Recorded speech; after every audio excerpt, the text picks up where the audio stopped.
ఇది తెలంగాణ ప్రభుత్వం విడుదల చేసిన ప్రజాపాలన దరఖాస్తు అప్లికేషన్ ఫారం. కాంగ్రెస్ ప్రభుత్వం అమలు చేస్తున్న 6 గ్యారెంటీల లబ్ధిని పొందేందుకు ఈ అప్లికేషన్ ఫారంలో అడిగిన అన్ని వివరాలను కరెక్ట్ గా నింపాల్సి ఉంటుంది.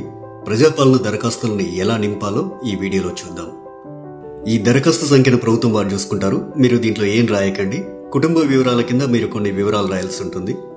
ఇక్కడ మీ పూర్తి పేరు రాయండి. ఇక్కడ ఇంటి యజమాని స్త్రీ అయితే స్త్రీ అని టిక్ చేయండి, పురుషుడైతే పురుషుడి దగ్గర టిక్ చేయండి, ఇతరులైతే ఇతరుల దగ్గర టిక్ చేయండి. మీరు ఏ సామాజిక వర్గానికి చెందినవారో ఇక్కడ టిక్ చేయండి. ఎస్సీ అయితే ఎస్సీ దగ్గర, ఎస్టీ అయితే ఎస్టీ దగ్గర, బీసీ అయితే బీసీ దగ్గర, మైనార్టీ అయితే మైనార్టీ దగ్గర టిక్ చేయండి. ఎస్సీ ఎస్టీ బీసీ మైనార్టీ కాని వారు ఇతరుల దగ్గర టిక్ చేయండి. ఇక్కడ వారి పుట్టిన తేదీ, పుట్టిన నెల, సంవత్సరం వరుసగా ఇవ్వండి. 12 అంకెల ఆధార్ కార్డ్ నెంబర్ ఇందులో ఫిల్ చేయండి. ఇక్కడ రేషన్ కార్డ్ నెంబర్ రాయండి.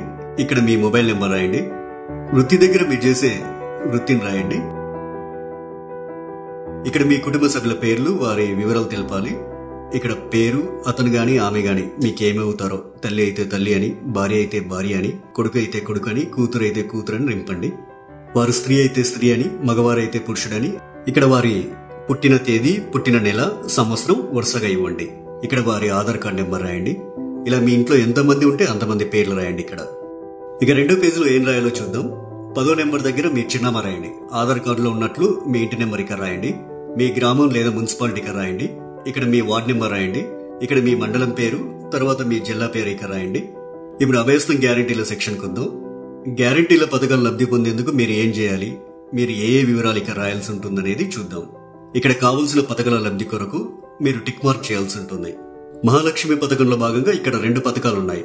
మొదటిది ప్రతి నెల 2500 ఆర్థిక సాయం పొందేందుకు ఇక టిక్ మార్క్ పెట్టండి. ఇక రెండోది 500 రూపాయలకు గ్యాస్ సిలిండర్ పొందేందుకు ఇక టిక్ మార్క్ పెట్టండి. 500 రూపాయలకు గ్యాస్ సిలిండర్ కి సంబంధించి మీరు కొన్ని వివరాలు నింపాల్సి ఉంటుంది. మొదట ఇక్కడ మీ గ్యాస్ కనెక్షన్ నెంబర్ రాయండి. ఇక్కడేమో మీకు గ్యాస్ సరఫరా చేస్తున్న కంపెనీ పేరు రాయండి. మీరు సంవత్సరానికి ఎన్ని గ్యాస్ సిలిండర్లు వాడతారో ఆ సంఖ్యని ఇక్కడ రాయండి. రైతు భరోసా పథకం కింద లబ్ధి పొందేందుకు ఇక్కడ కొన్ని వివరాలు ఇవ్వాలి. రైతులు ప్రతి ఏటా ఎకరానికి 15,000 రూపాయలు పొందేందుకు ఇక్కడ వివరాలు ఇవ్వాల్సి ఉంటుంది. మీరు రైతు అయితే ఇక్కడ టిక్ మార్క్ పెట్టండి. ఒకవేళ మీరు కౌలు రైతు అయితే ఇక్కడ టిక్ మార్క్ పెట్టండి. ఇక్కడ మీ పట్టాదారు పుస్తక నెంబర్ రాయండి. మీరు సాగు చేస్తున్న భూమి వివరాలు అంటే సర్వే నెంబరు, విస్తీర్ణం అలాంటి వివరాలన్నీ ఇక్కడ రాయండి. మీరు వ్యవసాయ కూలీలైతే ఏటా ఇచ్చే 12,000 రూపాయల కోసం ఇక్కడ టిక్ మార్క్ చేయండి. ఇక్కడ మీ ఉపాధి హామీ కార్డు నెంబర్ రాయండి. మరో గ్యారంటీ ఇంద్రమ్మ ఇల్లు పథకం లబ్ధి కొరకు ఇక్కడ కొన్ని వివరాలు ఇవ్వాల్సి ఉంటుంది.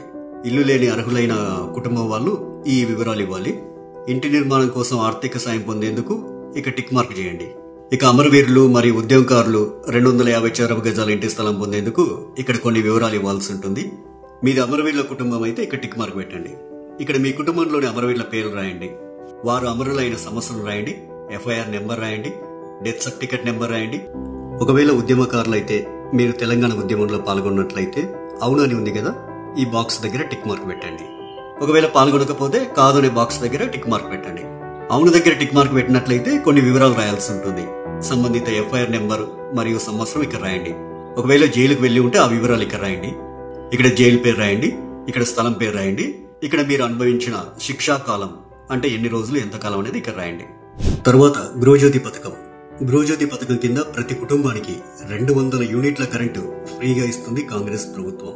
ప్రతి నెల దాదాపు మీరు ఎన్ని యూనిట్ల కరెంటు వాడతారో ఆ వివరాలు ఇక్కడ ఇవ్వాల్సి ఉంటుంది. 100 యూనిట్ల వరకు వినియోగిస్తే ఇక్కడ టిక్ చేయండి. 100 నుండి 200 యూనిట్ల వరకు వినియోగిస్తే ఇక్కడ టిక్ మార్క్ చేయండి. 200 యూనిట్ల కంటే ఎక్కువగా ఉపయోగిస్తే ఇక్కడ టిక్ చేయండి. మీ మీటర్ నెంబర్ను ఇందులో రాయండి. చేయూత పథకం. ప్రతి నెల చేయూత పథకం కింద వృద్ధులకు 4,000 రూపాయలు, దివ్యాంగులకు 6,000 రూపాయలు ప్రభుత్వం ఇస్తుంది. మిమ్మల్ని దివ్యాంగులుగా గుర్తిస్తూ ప్రభుత్వం మీకు ఇచ్చిన సదరం సర్టిఫికేట్ నెంబర్ ఇక్కడ రాయండి. మిగతా వారు వృద్ధులైతే ఇక్కడ, గీతా కార్మికులైతే ఇక్కడ, డయాలిసిస్ బాధితులైతే ఇక్కడ, బీడీ కార్మికుల జీవన భృతి పొందే వాళ్ళైతే ఇక్కడ, ఒంటరి మహిళా జీవన భృతి పొందాలనుకునే వారు ఇక్కడ, వితంతు పెన్షన్ కోసం ఇక్కడ టిక్ మార్క్ చేయండి. చేనేత కార్మికులైతే ఇక్కడ టిక్ మార్క్ చేయండి. ఎయిడ్స్ వ్యాధిగ్రస్తులైతే ఇక్కడ టిక్ మార్క్ చేయండి. పైలేరియా బాధితులు ఇక్కడ టిక్ మార్క్ చేయండి. బీడీ టేకేదర్ జీవన భృతి వాళ్ళు ఇక్కడ టిక్ మార్క్ చేయండి. ఈ అప్లికేషన్ ఫామ్ కు మీ ఆధార్ కార్డ్ జిరాక్స్, తెల్ల రేషన్ కార్డ్ జిరాక్స్ కాపీని జత చేయాల్సి ఉంటుంది. ఇక్కడ మీ సంతకం, ఇక్కడ మీరు అప్లికేషన్ ఇచ్చిన తేదీ రాయండి. మీ ఊర్లో ప్రజాపాలన సదస్సులు పెట్టినప్పుడు ఈ అప్లికేషన్ ఫామ్ తీసుకెళ్లి వారికి ఇవ్వాలి. ఇక చివరిగా ప్రజాపాలన దరఖాస్తు రసీదు ఉంటుంది. ఇందులో మీ నుంచి దరఖాస్తు తీసుకునే అధికారి కొన్ని వివరాలు రాసిస్తారు. ఈ రసీదులో అధికారి దరఖాస్తు సంఖ్య రాస్తారు. అభయస్థం గ్యారెంటీలకు సంబంధించి టిక్ మార్క్ చేస్తారు. తదితర వివరాలన్నీ కూడా రాస్తారు. చివరగా అధికారి తన సంతకం చేసి మీకు రసీదునిస్తారు.